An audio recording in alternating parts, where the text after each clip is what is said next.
thank all the organizers from Jerusalem, from elsewhere, the people who put all in the work.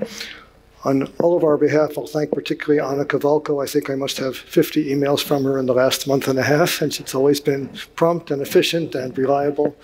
And without that, nothing of this would have happened. It's a strange honor for me to be the first speaker, the first lecturer in this conference. It reminds me that the rabbis said on the Seder on Pesach that you start with the bad stuff and it can only get better after that. Matchilim bignut, u'mesayimim b'shevach. I will be giving you quite a pessimistic opening for this conference. But before I do that, I'll say something about what Hochschule-Style scholarship was. Before I do that, I'll say something about what brings me here. The word Anna used, I suggested to her, was dabbling. My field is ancient Jewish history and ancient Jewish historiography. But in the 1970s, while working in New York on my Hebrew University dissertation on things like that, I made a living by working for a biographical dictionary. How do I do this? Oh, there we are. I was working for a biographical dictionary of German-speaking refugees of the Nazi period, mostly from Germany, also from Austria, Czechoslovakia. And willy-nilly, that got me into the 19th and 20th centuries. The project was run by the late Professor Herbert Strauss, who eventually founded the Centrum für Antisemitismusforschung here in Berlin at the Technische Universität. And he asked me at some point to see if I could put together a survey of the legacy, that's the word he used, of the German Jewish institutions of higher learning. What was left of them after they were closed? I did that. I gave him a 120-page manuscript entitled On the Legacies of the German-Speaking Institutes of Jewish Studies, around 1986. Went back to my work on antiquity. The manuscript was lost by the Centrum, and for many years, that was the end of it. Several months ago, the manuscript was found again in the library of the Centrum für Antisemitismusforschung. One thing led to another, and here I am. In that manuscript, which is not much more than a half or three-quarters baked, I concentrated on personalia. And the bottom line was that while many teachers and students from the Breslau Seminary and its offshoots in Vienna and Budapest found futures elsewhere, that was hardly the case for the teachers and students of the Berlin Hochschule. I suggested various reasons for that. Today, with another 40 years of perspective, I will return to that topic, but focus on what I would term the style of Hochschule scholarship and what place it might have in the post-Holocaust world. I'm grateful to the organizers of the conference for this opportunity to think about things that are so basic concerning my profession. More particularly, I will focus on Baeck and on Elbogen. How did we do that? Do you remember how you did it? The middle one? No. Somebody has to learn. You do. Which one do you press?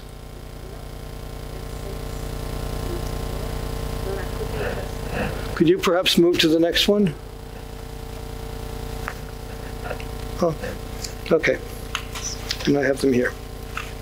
More particularly, I'll focus on Leo Baeck and Ismar Elbogen. They were the two main pillars of the Hochschule through the decades preceding the Holocaust, each teaching there for more than 40 years, Elbogen almost 40. True, Eduard Bonnet taught Talmud at the Hochschule for even a longer period, but he was a very gray and marginal character. I won't pursue that now. When I asked my colleagues in the Talmud department in Jerusalem, nobody heard of him. Baeck and Elbogen, in contrast, were major figures in the world of scholarship, and their major works have been translated into English, which is a prime factor in giving them a chance, at least, to have something of an impact on the post-Holocaust world. 25 minutes is not a lot of time, so I will give it to you straight. I will point to 5 characteristics of Jewish scholarship at the Hochschule and explain why changes in the post-Holocaust world prevent it from having much of a legacy. Could you go to the next slide, please? The 5 characteristics were its emphasis on life. I'll explain what I mean. Its lack of history its lack of interest in history as such. Its focus on a religion that is anchored in faith in God and man. Its tendency to respond to Christian scholarship on Judaism. and the structural fact that the Hochschule was a Jewish institution. The first characteristic of Hochschule scholarship, one that was emphasized, as we shall see, by its major practitioners, was that it strove to be related to contemporary life, to show the Jews, be they individuals or the Jewish community, the way to live as Jews. Could you go to the next slide, please? Note for a very explicit expression of this, a passage from a speech by Chaim Steinthal, one of the first teachers at the Hochschule. A specialist in ethics and pedagogy, he taught there from its founding until his death in 1899. Next slide, please. The speech was given in 1897 in honor of the Hochschule's 25th anniversary.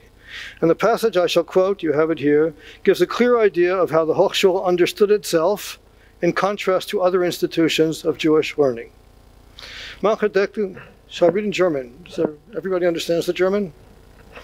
Man entdeckt sich das Judentum als eine gleichviel mit welchem Rechte in die Gegenwart hineinragende Gestaltung der Vergangenheit, welche sich ausgelebt hat. People think, or many people think of Judaism as having lived itself out, da sie keine aktuelle Bedeutung mehr besitze. So bedeutet für ihn die Wissenschaft des Judentums nur ein großes und reiches Kapitel der Geschichte. Others, und nicht anders, ist das mit anderen, welche das Judentum nicht minder für ein abgeschlossenes Drama halten, in dessen Schluss wir stehen. Sie wollen befestigen, erhalten. Vergebliche Mühe, sagen wir. That's what Steinthal says. Das Abgeschlossene ist tot, not alive.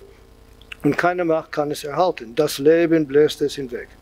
Wir aber, die wir den Allgütigen danken, dass uns die wahre Lehre gegeben, asher nossan lanu Toras Emet. Wir sind auch überzeugt, bechaye olam nossan betochenu, dass damit ein ewiges Leben in uns gepflanzt hat.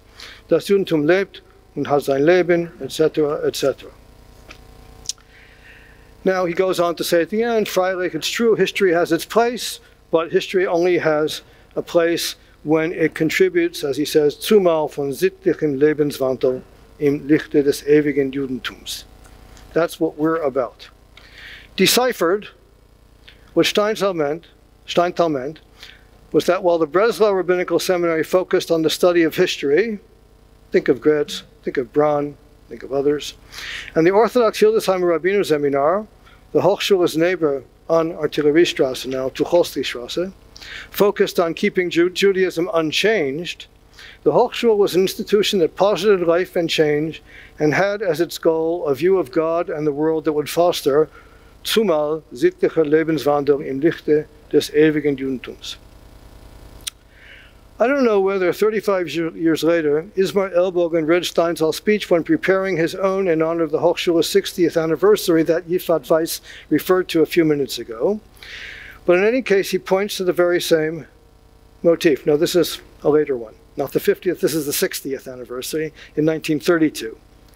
Writing on Zum Begriff des Wissenschaft des Judentums, in an annual report celebrating the Hochschule's 60th year, Elbogen stipulated in the same spirit toward the beginning of his lecture, next slide please, oh you have it, good, in referring to some other scholars, that in diesem Punkt dem wenigstens stimmen wir überein, dass die Wissenschaft des Judentums ohne Beziehung zum lebendigen Judentum ihre Daseinsberechtigung verliert. It better have something to do with life, otherwise it doesn't have a right to exist. And a page or two later, he turns to consider what impact this has had on other institutions, and he points out that as a rule, they all devote attention to contemporary Jewish issues. And he points to rabbinical seminaries offering classes on Jewish sociology. He points to the Berlin Hochschule's participation in the Zentralvollfahrtsstelle der Deutschen Judens activities. But then he goes on to say that even the Akademie für die Wissenschaft des Judentums, which was founded in 1919, even it has its own statistics department, but who doesn't? The Hebrew University of Jerusalem does not. Yes, it says, ganz wenige Beziehungen zum Leben sind vorläufig dort festzustellen, wo man sie am ehesten erwartet und wo sie sich aus der Umgebung am leichtesten ergeben, am Jüdisch-Wissenschaftlichen Institut der Universität Jerusalems, the Institute of Jewish Studies in Jerusalem. That's where you don't find life. So much for the first point. Hochschule scholarship was oriented towards making an impact on life. And as we go on, we'll see some passages that illustrate that. Secondly, Hochschule scholarship was basically ahistorical. As we saw, already Steinthal sets this Hochschule over against other institutions that focus on the past, whether that past is over and done with, or rather still enjoys authority. Although he admits that history has some importance, his basic position is that das ewige Judentum is what it's all about. Now that's precisely the same point of view Baeck himself would adopt a few years later in his 1905 Das Wesen des Judentums. Wesen is by definition non-historical.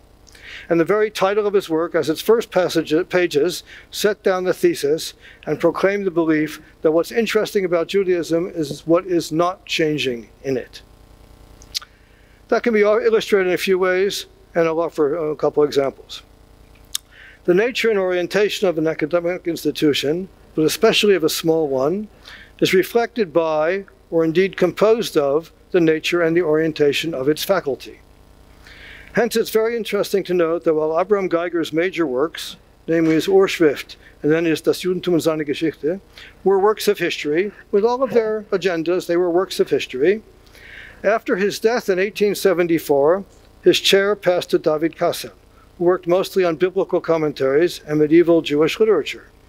And after Kassel's death in 1893, the same chair passed to Martin Schreiner, whose work, as the Hochschule's 1894 Jahresbericht candidly states, was in the fields of religious philosophy and systematic theology. So the chair of history, within 20 years, became one of religious philosophy and systematic theology. True, after Schreiner retired in 1902, he was ill. He was replaced by Elbogen, who had studied for 6 years at the Bastion of Jewish Historical Study in Breslau, and whose field was defined accordingly as history and literature of the Jews and Judaism. But of those two fields, Jews and Judaism, Elbogen's work soon came to focus on literature rather than history, and specifically on a type of religious history, namely liturgy, as you know, his major work. His 4 annual courses were split between 2 on periods of Jewish history and 2 on liturgy or poetry or the like, and is in the latter field that his research and publications concentrated. His essays in the Hochschule's annual reports were on the Pharisees' religious views, especially concerning God and man, in 1904, and on the celebration of Jewish festivals in antiquity in 1929, and his 1907 volume Studien zur Geschichte des jüdischen Gottesdienstes was the first volume of the Hochschule's series of Schriften. That is, even to the extent Elbogen worked on history, he focused on the most religious of themes. If you go one more slide, I won't bother reading them out. You have here the titles of the volumes that appeared in the Schriften of the Hochschule. You look hard for anything which looks like it's history of the Jews, as opposed to the history of or the assessment of ideas of Judaism.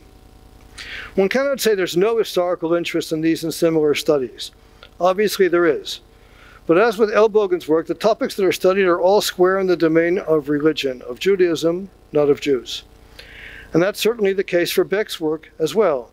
Just as his teaching at the Hochschule was in the fields of religion, philosophy, and homiletics, i.e. in the teaching of Judaism, the preparation of rabbis, whether they ordained them or not, so too his research was dedicated to Judaism as a religion, especially as compared with Greek religion and with Christianity. In this connection, I'll note finally that Julius Guttmann's Die Philosophie des Judentums was on one philosophy, die Philosophie, of one Judaism, des Judentums, just like Leo Baeck's Das Wesen des Judentums. To adumbrate what's coming, I'll note that the editors of the 1964 English translation realized that to make a book like this work in the modern period, you have to do some changing around of the title. You have to omit the definite article about philosophy. You have to omit the definite article about Judaism, and you have to make the philosophy into a plural. Okay? That's what works lately. So to summarize the first 2 points, the Hochschule focused on impacting upon Jewish life by studying the Jewish religion, not the history of the Jews. This passage from scholarship to life is exemplified, for example, by the last lines of Baeck's Die Pharisäer, which first appears as a Beilage in the Hochschule's 1927 Jahresbericht, and then went on to have a life of its own as a Schocken booklet and finally as a Schocken paperback in English. If you can go on to the next slide, please. Here, after admitting that among the Pharisees there were those who failed to live up to its ideals, he nevertheless goes on, aber das Pharisäertum ist das nicht.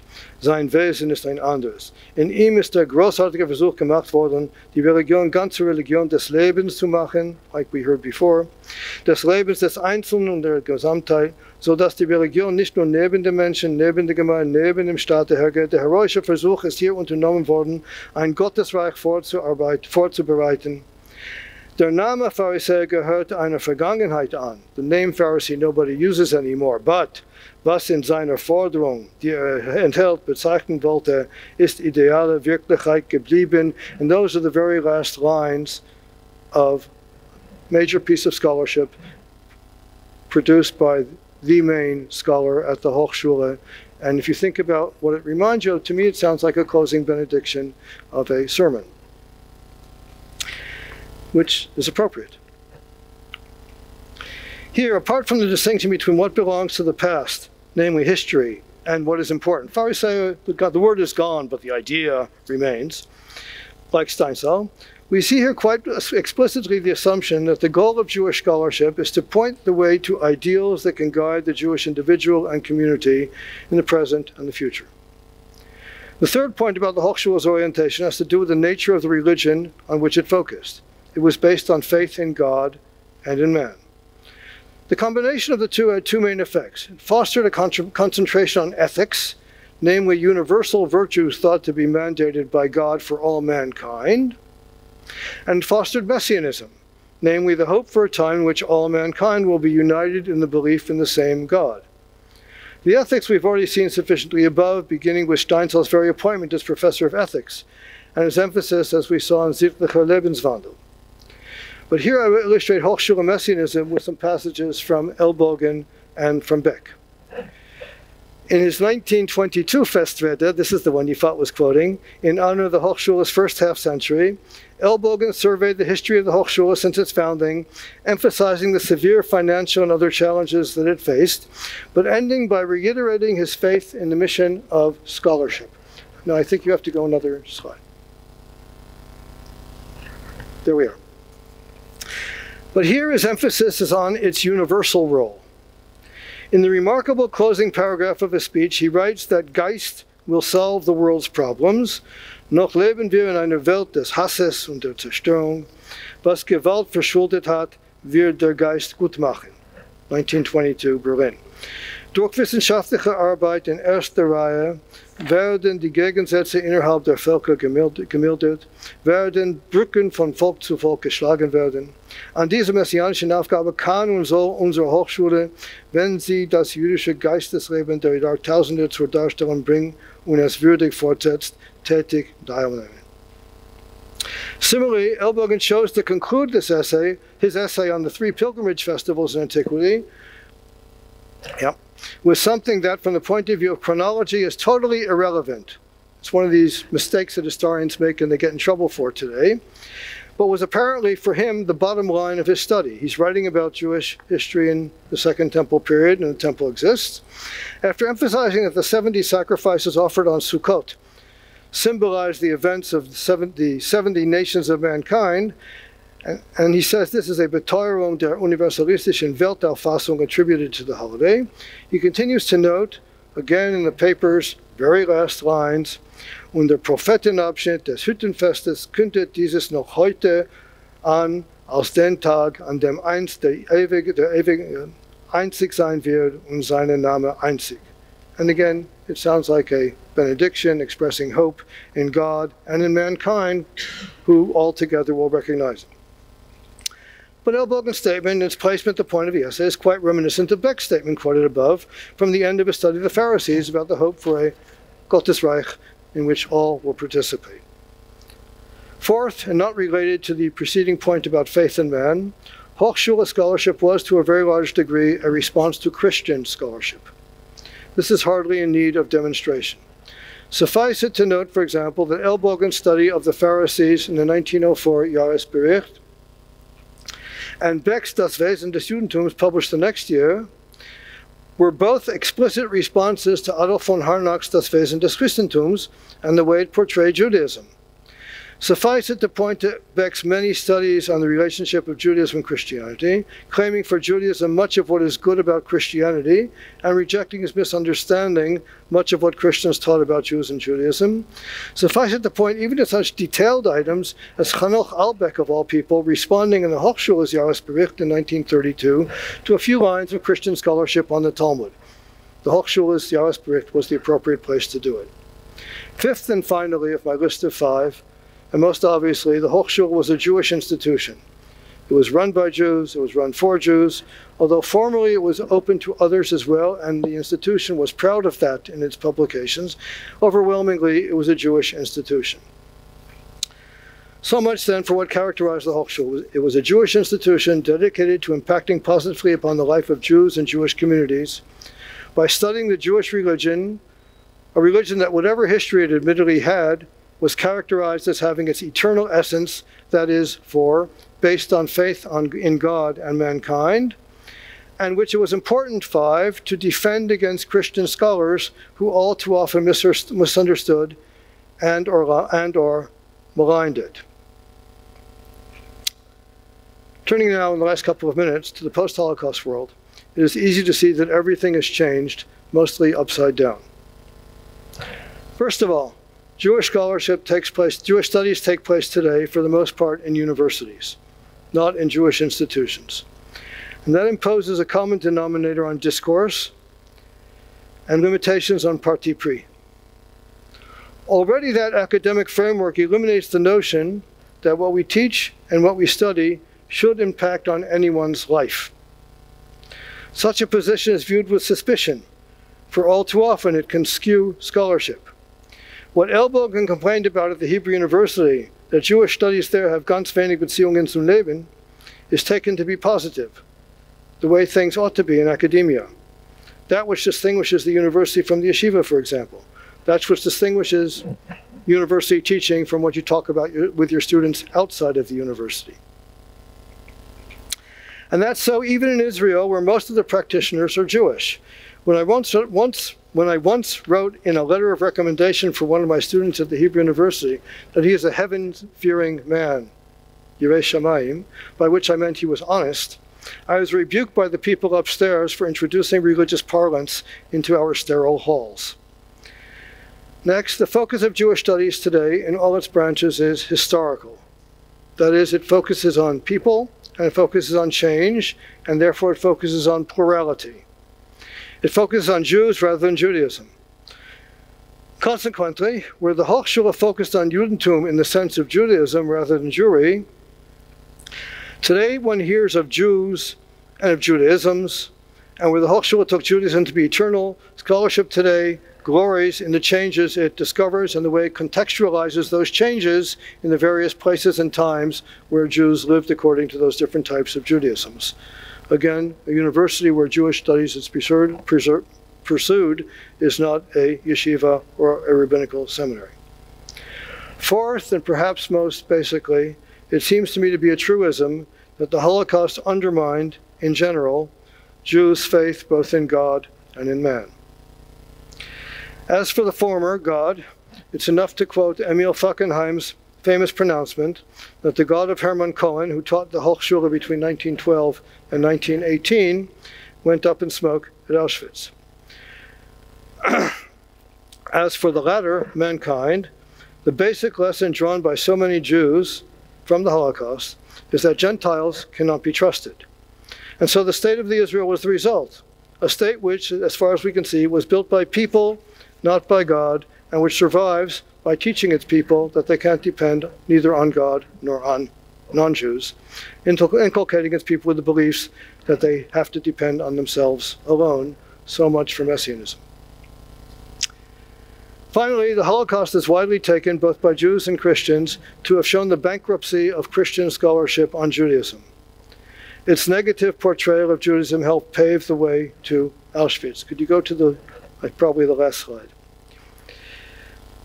Moreover, the Holocaust is widely taken by Jews and Christians to mean that Jews need no longer apologize to anyone about anything. The world's debt to the Jews is so large that they have no need to defend themselves in their religion. And here, if you stay there, here, this is some of the many, many publications which indicate the trend in Christian scholarship to recognize just how pernicious Christian scholarship about ancient Judaism was. You have similar scholarship about other fields or other periods of Jewish history as well. But the same type of thing that Baeck and Elbogen were arguing about, the Pharisees were good guys. Here you have Christians beating their breasts about how could we have portrayed the Pharisees as being such bad guys.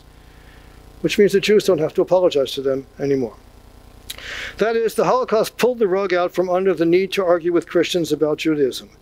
Christian scholars are usually afraid to criticize, and if they do, Jewish scholars usually couldn't care less about responding. When I submitted my doctoral dissertation at the Hebrew University in 1979, and it was built as a response to a German Christian scholar's dissertation in the 1930s, none of the readers had heard of the German scholar's work, and they all pointed out how out of date it was to bother arguing with such a work. When I explained to them that I came to the topic because I'd been working on an encyclopedia about German Jewish emigres, they said, you see, you were working on things which are out of date, and you produced something which was out of date. Thank you.